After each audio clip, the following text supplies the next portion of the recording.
Hello friends, इस नए video में आपका स्वागत है। आज मैं आपको IPv4 और IPv6 के बारे में बताने वाला हूं। फ्रेंड्स, वीडियो स्टार्ट करने से पहले आप लोगों से रिक्वेस्ट है कि मेरे वीडियो को लाइक ज़रूर करें। ये काम आप अभी तुरंत कर सकते हैं और इससे आपका कोई नुकसान नहीं होगा। पर हाँ, नया वीडियो बनाने के लिए मुझे मोटिवेशन ज़रूर मिलता है। इसी के अलावा अगर आपको मेरा ये वीडियो पसंद आए तो कमेंट और शेयर करके वीडियो को ज़्यादा से ज़्यादा लोगों तक पहुंचाने में मदद करें ताकि और भी लोग इसका फ़ायदा ले सकें। तो चलिए शुरू करते हैं। तो दोस्तों, अब हम आगे हैं IPv4 के हेडर के ऊपर। तो जैसा कि आप स्क्रीन पे देख पा रहे होंगे, इमेज में देख पा रहे होंगे, IPv4 जो है उसका हेडर का जो साइज़ है वो 20 बाइट्स से लेके 60 बाइट्स तक हो सकता है। ठीक है। और जैसा कि हमने पहले भी डिस्कस किया हुआ है, इसके अंदर काफ़ी सारी फील्ड्स होती है। और मैं एक लेमैन लैंग्वेज में आपको बस इतना बताना चाहता हूँ कि IPv4 हेडर जो है, हेडर और कुछ नहीं है, एक तरीके का एनवेलप है। अगर आपने सुना हो कि हमारा जो डेटा है वो पैकेट्स के फॉर्म में जाता है, तो जो पैकेट बनता है वो पैकेट के अंदर तो डेटा होता है, लेकिन पैकेट के ऊपर जितनी भी इंफॉर्मेशन होती है, उसको कहाँ से जाना है, वो कहाँ से आया है, वो क्या लेके जा रहा है, तो इस टाइप की जो इंफॉर्मेशन जो भी होती है डेटा की पैकेट के पास, वो सारी चीज़ें हेडर में होती हैं, हेडर के फॉर्म में होती हैं, जिसको समझने के लिए हमें हेडर समझना बहुत ज़रूरी है। तो दोस्तों, यहाँ आप देख सकते हो सबसे पहले जो फील्ड है वो है वर्जन। वर्जन जो है इसकी लेंथ 4 बिट की होती है और किसी भी पैकेट के जो स्टार्टिंग के 4 बिट होते हैं वो ये बताते हैं कि ये जो है ये IPv4 हेडर है। ठीक है। तो IPv4 हेडर यानी कि बाइनरी फॉर्म में ही होगा, यानी कि 0100। ठीक है। तो 0100 जो है ये एक 4 बिट लेंथ का डेटा हो जाता है और इसको डिकोड करेंगे तो 4 निकल के आता है। तो अगर पहला बिट 4 है, इट मीन्स ये IPv4 एड्रेस हो गया। तो इससे पता लग जाता है कि ये जो डेटा पैकेट है ये एक IPv4 डेटा पैकेट है। ठीक है। उसके बाद जो नेक्स्ट फील्ड है वो है इंटर हेडर लेंथ, यानी कि ये भी एक 4 बिट का ही, जैसा कि मैंने मेंशन किया हुआ ऑलरेडी, ये भी एक 4 बिट लेंथ का ही इंफॉर्मेशन होती है इसमें भी। बट ये बताता है, इस फील्ड में ये इंफॉर्मेशन होती है कि हमारे हेडर की टोटल लेंथ कितनी है। ठीक है। यानी कि आप इसको ऐसे भी समझ सकते हैं कि हमारा जो डेटा पैकेट है उसके अंदर टोटल इंफॉर्मेशन कितनी है, मतलब टोटल जो हेडर हेडर की, इसमें डेटा की इंफॉर्मेशन नहीं है, इसमें हेडर की लेंथ है कि टोटल हेडर की लेंथ कितनी है, वो यहाँ मेंशन किया हुआ होता है, जो हमारा सेकंड फील्ड है। दोस्तों, अगली जो फील्ड है वो है टाइप ऑफ सर्विस। तो इस टाइप ऑफ सर्विस भी एक, ये जो टाइप ऑफ सर्विस है ये भी एक 8 बिट लेंथ की इंफॉर्मेशन होती है। इसके अंदर बेसिकली प्रियोरिटी और कुछ ऐसी इंफॉर्मेशंस होती हैं जिससे कि हमारे जो भी डिवाइसेस हैं जहाँ डेटा ट्रेवल कर रहा है उनको ये पता लग जाता है कि इस इंफॉर्मेशन को हमें कैसे हैंडल करना है। यानी कि हम अगर कंजेशन में होता है या फिर हम प्रियोरिटी भी हो सकती है इंफॉर्मेशन के अंदर कि इस पैकेट को प्रियोरिटी पे डील करना है, अगर कंजेशन ज़्यादा है तो ड्रॉप करवा देना है या फिर इसको प्रियोरिटी पे सेंड कर देना है। तो इस टाइप की इंफॉर्मेशन टाइप ऑफ सर्विस के अंदर होती है। तो इसमें डिफरेंट डिफरेंट ऑप्शंस होते हैं, डिफरेंट डिफरेंट बाइनरी इंफॉर्मेशन होती है। बट बेसिक जो है वो समझने वाली चीज़ है वो ये है कि इसके अंदर प्रियोरिटी डिफाइन होती है बेसिकली, सो दैट हमारा पैकेट अगर कंजेशन में फंस जाए या फिर उसमें कहीं डिले हो रहा हो ट्रेवल ट्रांसफ़र करने में, या कोई सिस्टम को कोई चैलेंज पड़ रहा हो ट्रांसफ़र करने में, तो उसको उस डेटा के साथ कैसे हैंडल करना है। जैसे कि अगर प्रायोरिटी हाई है तो वो उसको प्रायोरिटी पे भेज देगा, प्रायोरिटी लो है तो उसको वो ड्रॉप भी करा सकता है। तो इस टाइप की इंफॉर्मेशन इसके अंदर होती है। जो नेक्स्ट फील्ड है हेडर की वो है टोटल लेंथ। टोटल लेंथ ये एक 20 बिट की इंफॉर्मेशन होती है। इसके अंदर टोटल डेटा पैकेट का, यानी कि हेडर प्लस डेटा, उस पूरे इंफॉर्मेशन को मिला के जो लेंथ है वो यहाँ डिफाइन किया हुआ है कि हमारा टोटल जो डेटा पैकेट है उसकी लेंथ क्या है, हेडर प्लस डेटा। जो नेक्स्ट फील्ड है वो आइडेंटिफिकेशन है। आइडेंटिफिकेशन मतलब आपने सुना होगा, जैसे हम अगर डेटा में इंफॉर्मेशन जा रही है तो कभी कभी ऐसा होता है कि हमारा डेटा बहुत ज़्यादा है, तो सिस्टम उसको डिफरेंट छोटे छोटे पैकेट्स बनाता है, ठीक है। तो जब आपके पैकेट्स जा रहे हैं तो इंफॉर्मेशन बिट के अंदर क्या होता है कि एक इंफॉर्मेशन के मान लीजिए मल्टीपल पैकेट बन गए हैं। तो आइडेंटिफिकेशन बिट के अंदर वो इंफॉर्मेशन होती है कि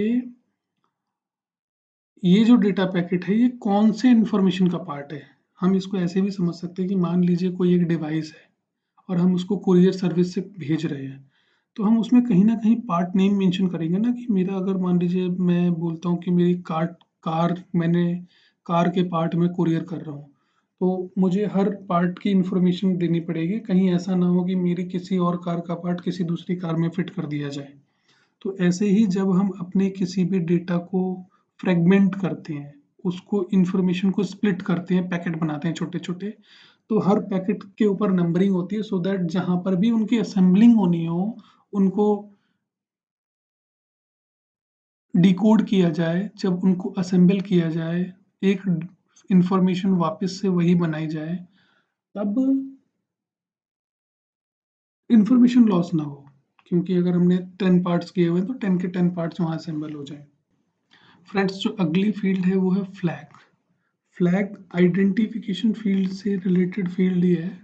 फिर फ्लैग के अंदर ये इंफॉर्मेशन होती है कि मेरा जो भी डेटा को हमने फ्रेगमेंट अगर किया हुआ है, तो जो नेक्स्ट बिट, जो हमारा नेक्स्ट डेटा पैकेट होगा, वो कंटिन्यूएशन में है या नहीं, हमने फ्रेगमेंटेशन किया हुआ है या नहीं किया हुआ है। तो बेसिकली आप इसको ऐसे समझ सकते हैं कि फ्लैग के अंदर ये इंफॉर्मेशन होती है कि हमने अपने डेटा को फ्रेगमेंट किया हुआ है या नहीं किया हुआ है।